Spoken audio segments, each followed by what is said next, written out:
You can lose a fight long before you even realize you were in one. And that thought hit me the morning everything changed. I was standing in my kitchen, sipping my coffee, when my wife walked through the front door at 7:30 on a Tuesday. And I swear to God, the first thing that hit me was that she smelled like another man's cologne. Not gym sweat. Not deodorant. Cologne. My wife, now named Emily, stood there with her yoga pants stuck to her like shrink wrap, her cheeks bright red in a way that did not come from jogging on a treadmill. She could not even look straight at me. "Good workout?" I asked, taking another slow drink from my mug while she dug around in her gym bag, like she was trying to hide something at the bottom of it. The zipper snagged for a second, and in that tiny moment I saw something that did not belong. A man's tank top. Large. I wear a medium. So yeah, that stood out. She let out a shaky little breath. Yeah, it was. Damien really pushed me today. I think I am finally seeing some real progress. Damien. Always Damien. For the last 3 months, every story she told had somehow worked its way back to him like he was the second coming of fitness Jesus. Damien says this. Damien recommends that. Damien thinks I should try harder. Well, I said, stirring my coffee even though the sugar had already dissolved. Maybe I ought to meet this miracle worker. Send him a nice thank you basket for giving my wife so much personal attention. Emily paused halfway up the stairs, stiff as a board. What is that supposed to mean? Nothing, I said with a smile that did not reach my eyes. Just being polite. But polite was the last thing I felt. My name is Mike Harper, and I have been building houses in this town for 15 years. I know what a strong foundation looks like, and I know when something is about to crumble. And my marriage? It was cracking like cheap drywall. The clues had been stacking up for weeks. Late-night gym sessions that somehow went past closing time. Brand new lingerie that never once made an appearance anywhere near me. Phone calls she took out in the garage, whispering about training schedules and personal goals like she was planning a heist. And then on Wednesday, the final nail got hammered in by my 73-year-old neighbor, Mrs. Whitaker. Legally blind without her glasses, but the woman sees more than any security camera ever could. Michael, dear, she called from across the fence while I was tightening the boards on our back deck. I saw that lovely Instagram story from Iron Forge yesterday. Your Emily looked awfully cozy with her trainer. She held out her phone, squinting through her thick bifocals. There on the gym's official account were a bunch of workout videos, and in the background of one was Emily, laughing while Damien's hands were on her hips, easing her into some stretch that looked a whole lot more like foreplay than physical therapy. And the comments, my God, the comments. Her best friend Melissa wrote, "Go get it, girl." Another gym regular named Jenna added, "That trainer is so hands-on. You are lucky." I took screenshots before giving the phone back. "Thank you, Mrs. Whitaker," I said. This was very informative. That night, Emily picked at her salad and criticized me for not being a great conversationalist. "You should learn from Damien," she said while twirling lettuce on her fork. "He really listens. He is present." "I am present," I told her. "I am sitting right here. Physically, sure. But when was the last time you really paid attention to me? When was the last time you made me feel special?" I wanted to ask her when the last time she made me feel like anything other than a walking paycheck was, but I swallowed it down. Instead, I smiled. "You are absolutely right," I said. "Maybe I should send Damien that thank you basket. Let him know how much I appreciate all the extra attention he gives you." "Mike, do not make this weird." "Weird," I said. "I am being grateful." I leaned back, still smiling. "Tomorrow, I am sending the biggest, nicest fruit basket Iron Forge has ever seen. And I am going to make sure it is addressed directly to Damien. I want him to know how thankful I am for all the private sessions he gives you at our home." The color drained from Emily's face. "At our home? What do you mean?" "Oh, nothing," I said lightly. "Just saying thank you, sweetheart." The next morning, I drove to the fanciest fruit and flower shop in the whole county. The basket set me back $200, but it was worth every cent. Imported chocolates, exotic fruit, top-shelf wine, and a card that read, "Dear Damien, thank you for all the personal attention you give to my wife, especially during your private sessions at our house. Your commitment to her individual needs is truly above and beyond. Gratefully, Michael Harper." I arranged delivery for 11 o'clock, right in the middle of the gym's busiest hours. By noon, my phone was blowing up. My foreman and closest friend, Keith, texted, "Dude, get to Memorial Hospital. Now, when I got there, Keith was waiting in the emergency room, trying and failing to hold in his laughter. "Man, you are not gonna believe this," he said. "Your guy Damien is getting stitches." Turns out his wife, Victoria, the professional boxer, opened that basket in front of everyone. And, well, she did not take it well. He held up his hands to show what he meant. Black eye, busted lip, and scratches all over him. Nurses say the marks on his arms are defensive wounds. Security had to drag her out after she threw a 45-pound weight at his head. "Where's Emily?" I asked. Keith grinned. "This is the best part. She showed up to check on her precious trainer, and Victoria caught her in the parking lot. Your wife is rocking a few bruises on her arms. Nothing too serious. But Victoria made it very clear that if she ever sees Emily again, that next conversation is going to be a whole lot rougher." I drove home feeling a kind of satisfaction that beat the hell out of finishing any house I ever built. Emily's car was already parked in the driveway, and I could hear her crying before I even turned the doorknob. She was at the kitchen table with an ice pack pressed to her left arm, streaks of black mascara running down her face like some kind of lopsided battle paint. "Oh, sweetheart," I said, rushing over with a level of fake concern that deserved an award. "What on earth happened to you? You look like you went 12 rounds with a semi-truck. Or maybe a professional fighter." "This is not funny, Mike," she snapped. "That woman is insane. She attacked me." "Who attacked you?" I asked, all innocence. "Victoria," she said, her voice shaking. "Damien's wife. She got the wrong idea about something." "What kind of wrong idea?" Emily's eyes bounced away from mine like they were scared of the truth. "She thinks Damien and I, that we're involved. That we're having some kind of affair. But that is crazy. He is my trainer. Nothing more." I sat down across from her, lacing my fingers together like we were about to go over blueprints. "Well, yeah, that's ridiculous. Why would she assume something like that? Just because her husband gives private training sessions to a married woman. In that married woman's house. While her own husband is at work. Very innocent situation." "He has never been to our house," she shot back. "Really? Then why do you think I wrote that on the card?" The ice pack slid right out of her hand and hit the tile floor with a smack. "What card?" "The one that came with the thank you basket I sent Damien. The one where I thanked him for giving you all that special one-on-one attention during your private home sessions." Emily went pale, then flushed bright red, then turned an unflattering shade of green. "You did not." "Oh, I absolutely did," I said. "Cost me $200, but your joy means more to me than money. Mike, you have to fix this. You have to call Victoria and tell her it was all a misunderstanding." "What misunderstanding?" I asked. I was simply showing gratitude. She started crying again, but these tears had anger mixed in. "You did this on purpose. You're trying to destroy my life." "I'm trying to appreciate the people who keep my wife entertained," I said.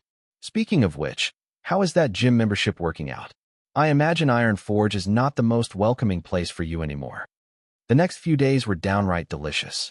Emily couldn't step foot inside the gym, which meant her entire little workout crew, Melissa, Jenna, and the rest of the self-appointed fitness royalty, got the story passed along secondhand.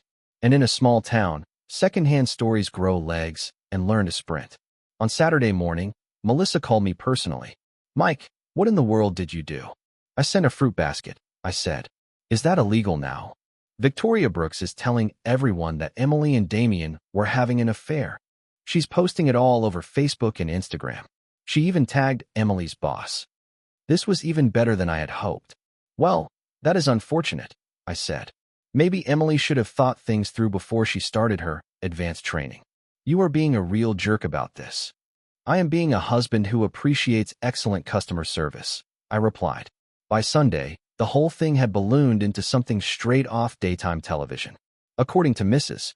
Whitaker, who got her information from the church ladies, who got it from grocery store clerks, who got it from the town-shaped rumor mill, Emily and Damien were caught in a compromising situation at the gym. Victoria beat them both into next week. And I was either the biggest fool alive or the smartest man in the county. I happily chose the second option. Monday morning brought actual consequences. Emily came downstairs wearing a business suit instead of yoga pants. Her face as grim as a funeral director's. "I have been suspended," she said flatly. "Human Resources is conducting an investigation into my conduct." "What kind of conduct?" I asked, pouring a fresh cup of coffee like I had all the time in the world. She clenched her jaw. Someone forwarded screenshots of Victoria's Facebook posts to Human Resources, posts that mention me by name and make accusations. I leaned against the counter and sipped my coffee. That is awful, honey. Who would do such a thing? I think you know exactly who. I do not even have a Facebook account, I reminded her. And that was technically true. I did not have an account. But Mrs. Whitaker did, and she had been very enthusiastic about helping me make sure certain people saw certain things at just the right moment. Amazing what you can achieve with a $200 fruit basket and a 73-year-old woman who has spent her whole life waiting to star in a real hometown scandal. This has to stop, Mike, Emily said. You've made your point. What point is that? I asked. That you're angry about Damien. Fine. You're angry. I get it. But now my career is on the line. My reputation. Everything I have worked for. I set my coffee mug down slowly, deliberately. Emily, hear me clearly. I sent a thank you basket to your trainer. That is all. Everything else, Victoria's reaction, the social media drama, your work issues, that all came from other people's decisions. Not mine. You orchestrated all of this, she said. I expressed gratitude. I replied. If that caused problems, maybe you should be asking yourself why. She stared at me for a long time, trying to figure out exactly how much I knew and how much I was bluffing. The truth is, I already knew every last thing she had been doing.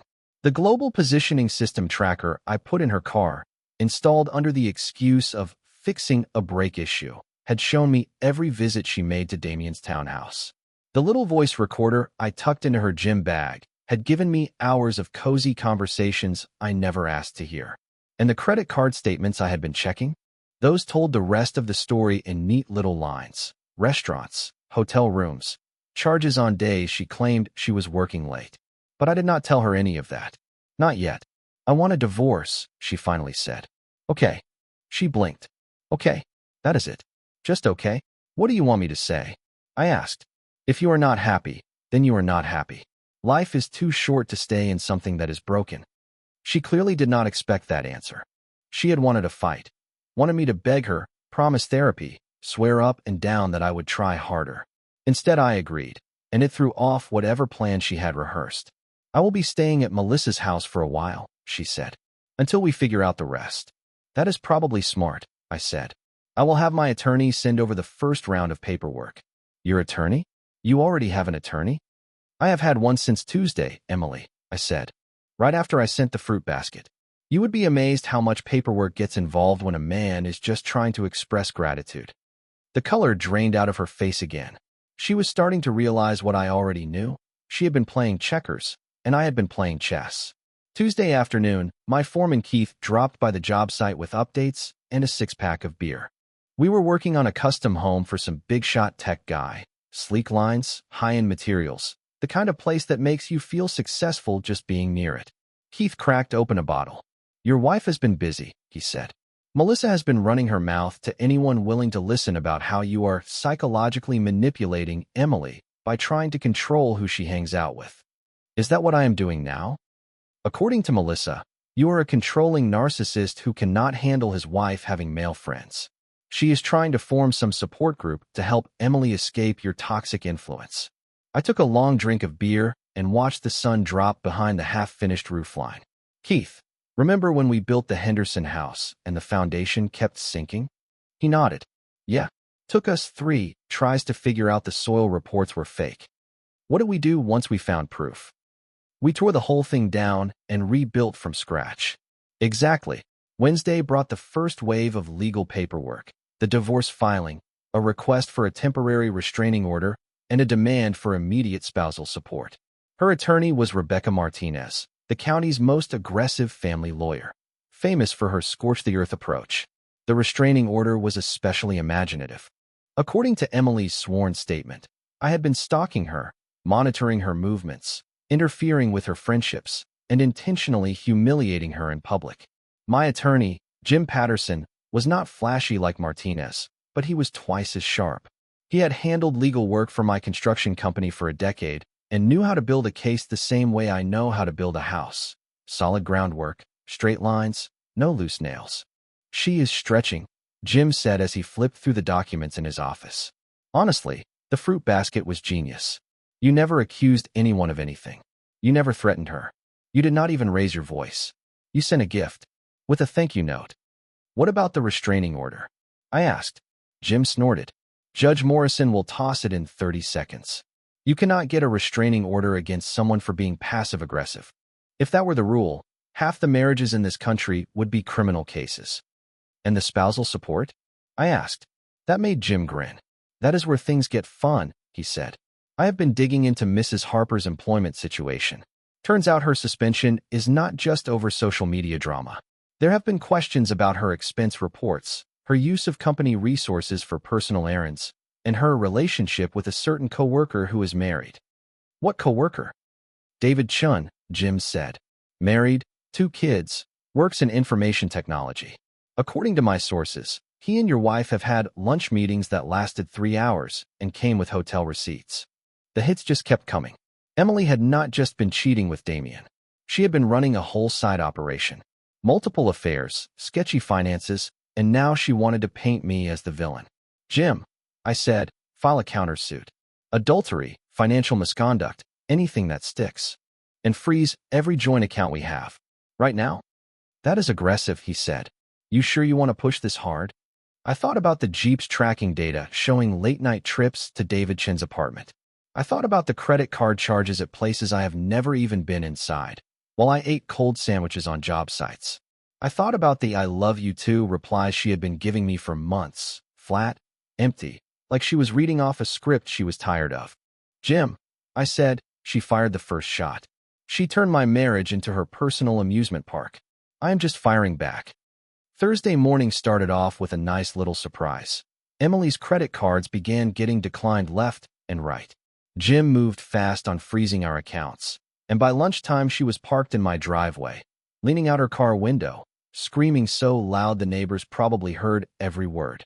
You cannot just cut off my money, she shouted. It is not your money, Emily. It is our money, and since we are getting divorced, the court will decide who gets what. I need money for basic necessities. You are staying with Melissa, I said. She can handle your necessities until the hearing. This is financial abuse. I got out of my truck and walked over to her window. Her face was bright red with fury, and sure enough, Melissa was sitting in the passenger seat filming everything like she was directing a documentary.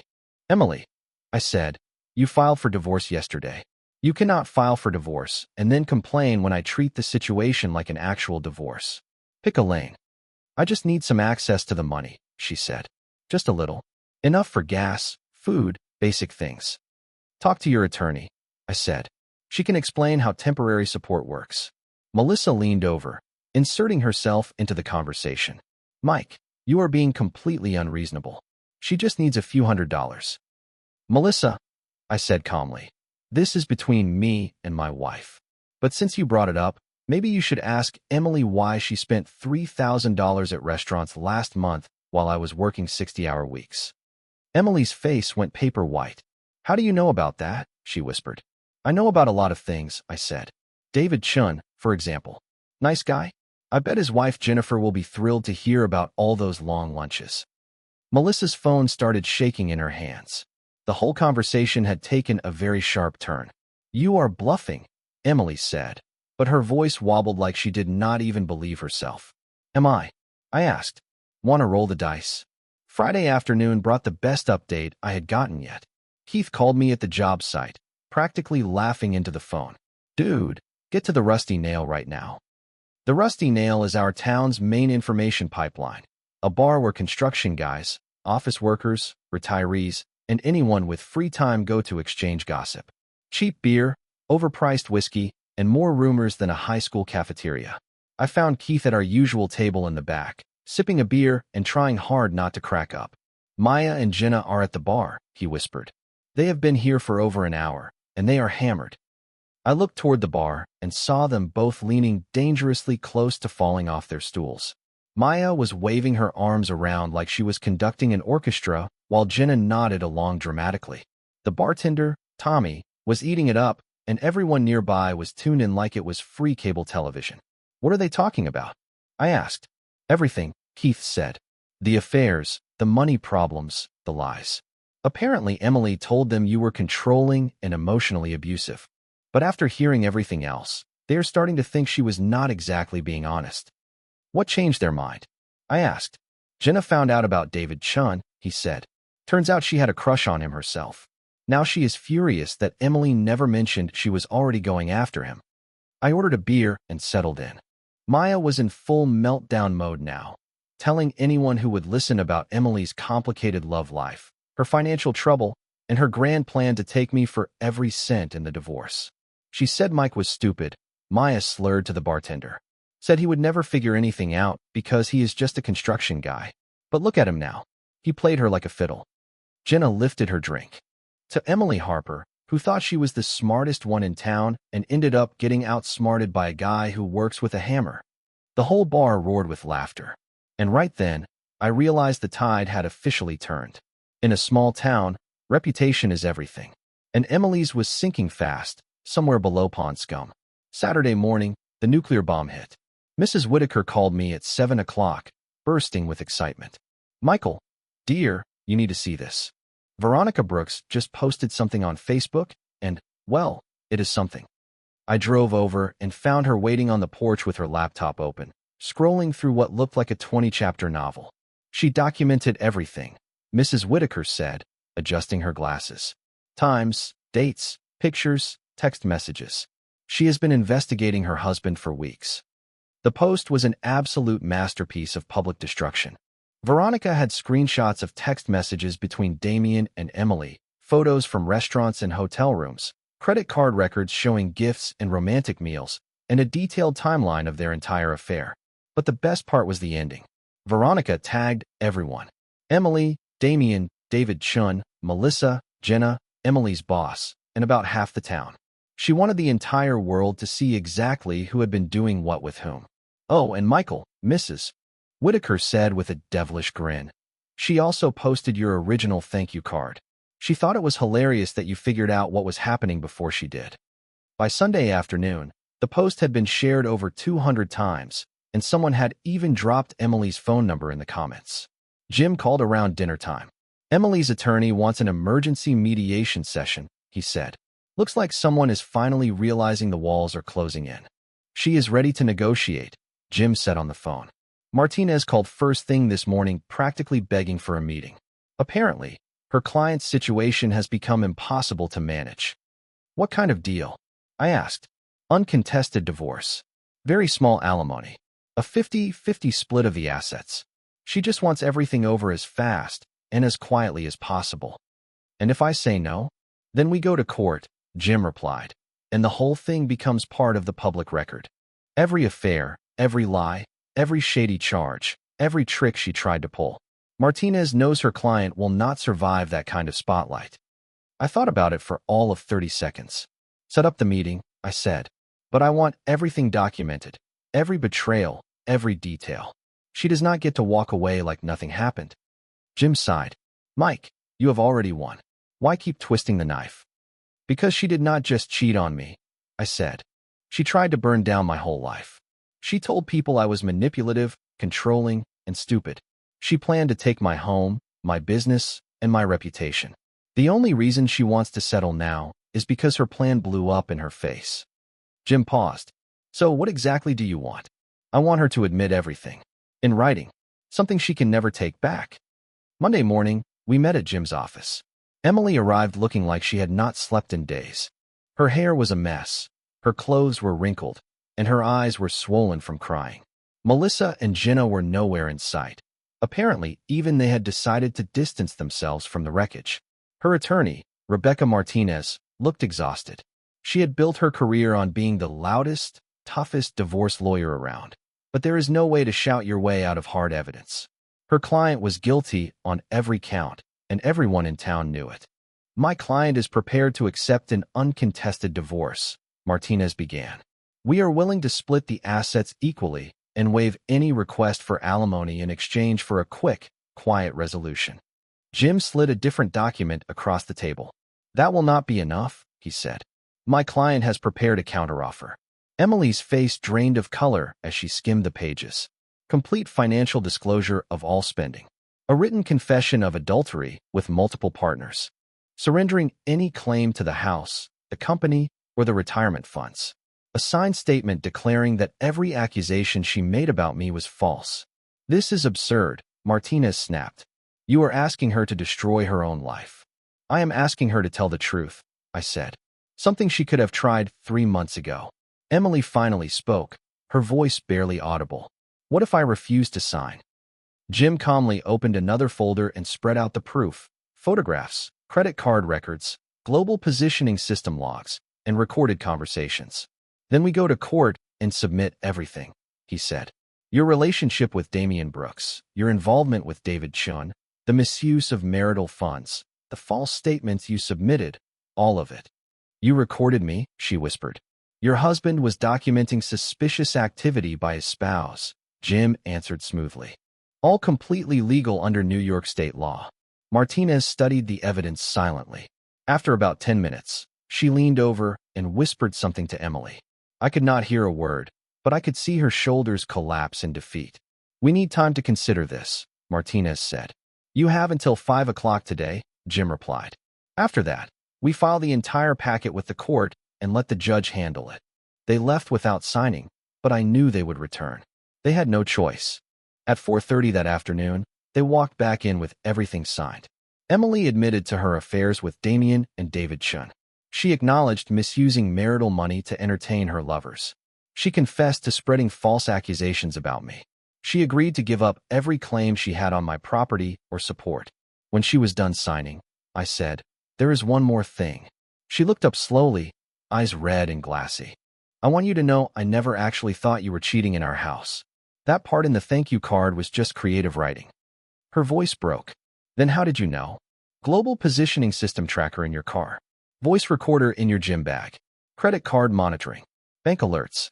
I have known everything for 2 months. Why did you not confront me? She asked. I stood and buttoned my jacket, feeling lighter than I had in a long time. Because confronting you would have given you room to lie, I said.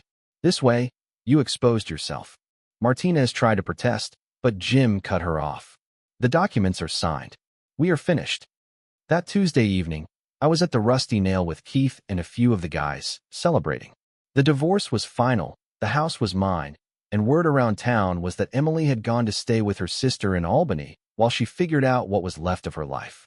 I was halfway through my second beer when David Chun walked in.